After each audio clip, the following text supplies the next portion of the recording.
All right, so you're thinking about maybe buying some PayPal stock, huh? We're doing a deep dive into PayPal today. And, we took a look at all the research you sent us, and, well, it's a roller coaster ride for sure. I mean, there's a lot of really cool stuff happening over at PayPal, but there's also, well, there's a lot of challenges that they're going to have to figure out. Yeah, no doubt about it. It's definitely not a simple buy or sell kind of situation with PayPal. We're going to unpack all that for you. Okay, cool. So let's start with the good stuff, right? I mean, one of the things that really stood out to me was this whole partnership they got going on with JP Morgan Payments. They're even like integrating with JP Morgan's Fastlane program, Right. which for anyone who doesn't know, that's like their whole system for making international payments super simple. Yeah, and that's a really, really big deal. I mean, this is huge for PayPal. Not only do they get to tap into this massive network of merchants that JP Morgan has, but specifically with that Fastlane thing, it basically puts them in a great spot to be like the leader in cross-border payments. And that market is only going to get bigger and bigger as more people around the world are buying and selling stuff online. So they're not just like adding more businesses that use PayPal. They're trying to become like the main platform that global businesses use. Exactly. Okay, that's cool. But what about like new stuff that PayPal itself is doing? I saw something about this new PayPal Open platform. What is that all about? Oh, yeah, that's really interesting. Think about all the different things that a business has to use to handle their money, right? Like they got to process payments and pay people that work for them and make sure they aren't getting scammed and all this stuff. Well, PayPal Open is like taking all those tools and putting them all together in one place. So that includes Braintree and Hyperwallet and all kinds of stuff. It's all just like one platform. It's like a one-stop shop for businesses to take care of all their money stuff. Yeah. Exactly. And that's a big deal because it makes things way less complicated for those businesses, especially the smaller ones. And that can be a real advantage for PayPal, especially when you compare it to a lot of their competitors who have a bunch of different systems that don't really work together that well. Right, right.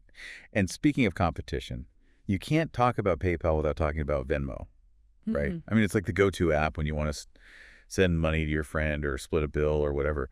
But how's PayPal actually going to make serious money from Venmo? That's the big question. Yeah, that's the million-dollar question, right? I mean, they got the Venmo debit card now, and more businesses are letting people pay with Venmo. But some people think that PayPal needs to get creative if they really want to make Venmo profitable, like maybe offer some premium features for a small fee or figure out a way to do some really targeted advertising that doesn't annoy people.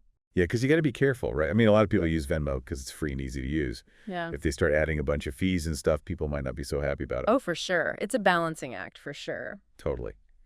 And, we also got to remember that there's a lot of competition in the world of digital payments these days, right? It's not just PayPal out there anymore. No, definitely not. I mean, you got Apple Pay and Google Pay, which are already super popular because everyone has a smartphone, right? Sure.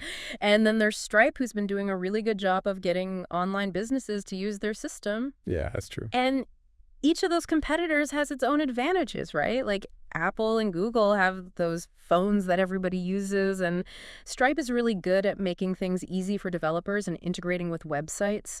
So PayPal really needs to focus on what it does best, like being a globally recognized brand to stay ahead of the game. Yeah, it's like a chess game almost, figuring out how to beat all those other players, right? It is. And then on top of all of that, there's the whole stock market situation, which has been kind of crazy lately, right?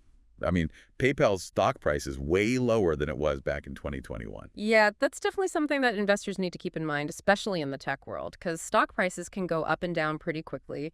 And when a company is growing really fast, like PayPal, sometimes that means the stock price is going to be a little more unpredictable. So it's not just about how well PayPal's doing as a company. It's also about what's going on in the stock market in general. Exactly. And investors really need to think about how much risk they're comfortable with, right? Like, are they okay with holding onto the stock for a long time, even if the price goes down? Or are they hoping to make a quick buck and get out? Which brings us to the whole profitability thing. I mean, your research mentioned that some parts of PayPal's business, like Braintree, aren't as profitable as they could be. Is that a big deal? Well, it's definitely something to pay attention to. Even though PayPal's making more money overall, it's important to understand where that money's coming from and how much profit they're making in each part of their business. Maybe they're spending a lot of money on something that they think is going to be really big in the future, or maybe there's something about how they're doing things that's making it hard to make a profit. Okay, so back to that original question.